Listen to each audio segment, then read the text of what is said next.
ఆయన డ్రైవర్లు అతన్ని పట్టుకునే క్రమంలో అతడు పారిపోయే ప్రయత్నం చేయటము, తర్వాత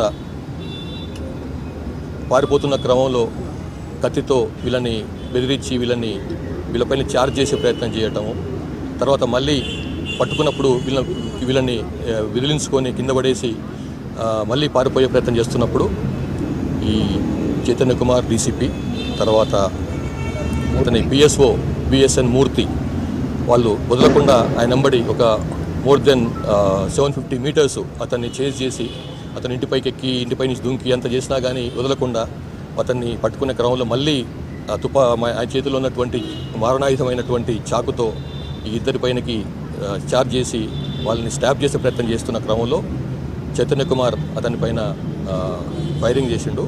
అందులో ఆయనకు ఇంజురీ అయ్యింది. మహమ్మద్ ఒమర్ అన్సారీ అని ఆయనకు ఇంజురీ అయింది. ఆయన ఆల్రెడీ 22 కేసులలో నిందితుడిగా ఉన్నాడు.